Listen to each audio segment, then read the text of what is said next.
এর আগে আপনাদের তাল গাছের ফুল দেখিয়েছিলাম, আজকে আসলে তাল কিভাবে খেতে হয় সেটা আপনাদেরকে দেখাবো। যদিও লিচু গাছের সামনে তাল খাওয়া দেখাচ্ছি, তারপরেও আপনারা একটু কনসিডার করেন। হ্যাঁ, প্রথমে তাল গাছ থেকে তাল পারবেন, এটুকু তো বুঝতে পারেন। পারার পর এটা কাটবেন, কাটার পর একটা চা চামচ দেবেন, কাঁটা চামচ দেবেন না, টেবিল চামচ দেবেন না, চা চামচ দেবেন, নিয়ে এইভাবে ধরে, না এইভাবে ধরে না, হ্যাঁ, তারপর এইভাবে ধরে প্রথমে একটু করে স্টাইল করে খাবেন, ঠিক আছে? আর এখানে পানি বেড়ে গেল, অনেক মজা।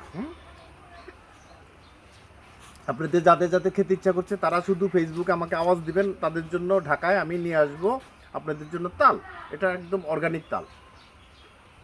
হুম, আরে না শো। আর এটার মধ্যে যদি একটু সিরিজ দিয়ে চিনি মিশিয়ে দেন তাহলে আরও কিন্তু মিষ্টি লাগবে। হুম, অত্যন্ত চমৎকার। আপনারা সাধারণত যে তালগুলো খেয়ে থাকেন সেটার মধ্যে 3টা চোখ থাকে, কিন্তু আমার এটার মধ্যে 2টো চোখ। এটা এক্সেপশনাল। হ্যাঁ, এটা সবসময় পাওয়া যায় না, এটা 1000টা তালের মধ্যে একটা তালে হয়। সবগুলোর মধ্যে 3টা হয়, এটার মধ্যে 2টো।